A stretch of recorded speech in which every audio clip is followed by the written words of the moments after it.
its own. In books addressing and exploring the taboo, forbidden, challenging, and darker aspects of witchcraft and magic, there is so much that can be taught incorrectly and irresponsibly, and that can cause real danger and harm. Any witch worth her black salt isn't one to shy away from the darker aspects of magic, whether she chooses to incorporate those aspects into her magical arsenal or not. A choice that only she can make for herself. Kate Freuler provides an honest, realistic, practical, and thoughtful approach to the aspects of witchery that are often viewed as taboo.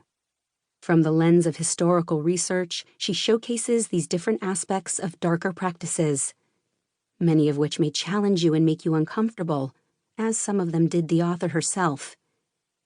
In this book, you will find discussion on not only curses and hexes, but also the history, magical theories, and purposes of working with different bodily fluids, using animal and human remains, ritual sacrifice, necromancy, and confronting death.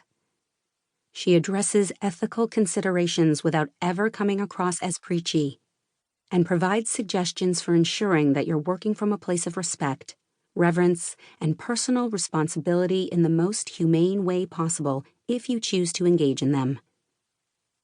What strikes me the most about Of Blood and Bones is that Freuler, unlike many others who have written about these topics before, writes from a place of inner balance and empathy.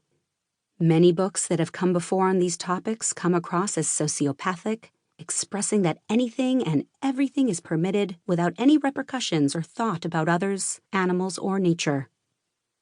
This doesn't mean that there's necessarily a threefold law, but that for every type of magical act, there is a coin to be paid, and often that coin is the manifestation and unfolding of one's curse itself. This is shown again in the movie The Craft when Rochelle inadvertently curses her racist bully, only to feel horrible sympathy and guilt while watching the girl sobbing from a place of powerlessness in the school shower as her hair falls out. Sometimes the coin is paid in other ways throughout the spellcaster's life.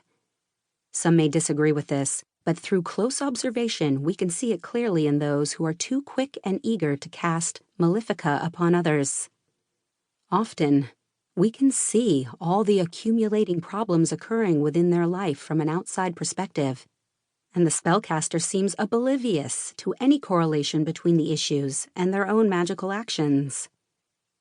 This is where the notion of justified workings versus unjustified workings comes into play, and it can often be hard to discern when malefica is justified in terms of self-defense.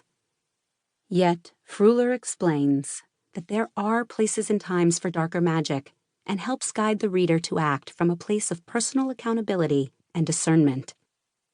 She uses the metaphor and energy of the moon itself, eternally waxing and waning, to explore how the darker aspects of magic are absolutely real, and as such should be treated with the same amount of education, precaution, self-discipline, and self-control as any other weapon of defense or offense. She understands that one shouldn't be stuck wandering in the darkness endlessly. The dark moon eventually gives way to the new moon, which again begins its wax toward full moon. This is also evident in the way Freuler addresses the topic of the shadow, a concept and term coined by the alchemist, psychologist, and metaphysical pioneer Carl Jung. Jung proposed that the goal of working with the shadow was to bring those darker aspects back into the light of conscious awareness, so that we were not ruled by our darker impulses and desires, but rather integrated them into a holistic balance of self-identity. This is impossible without exploring and understanding the darker nature of ourselves. The shadow has become a popular topic in witchcraft communities recently, but is sometimes taught incorrectly as an excuse for bad behavior and a refusal of self-growth, serving as somewhat of a permission slip to wallow in one's darkness. Freuler, like Jung before her, explores the concept of the shadow as an integral part of self-discovery, healing, and self-growth. Magic is a part of who we are as witches, so it's important to explore the darker sides of magic in safe manners, under the guidance of another who is more experienced in these fields.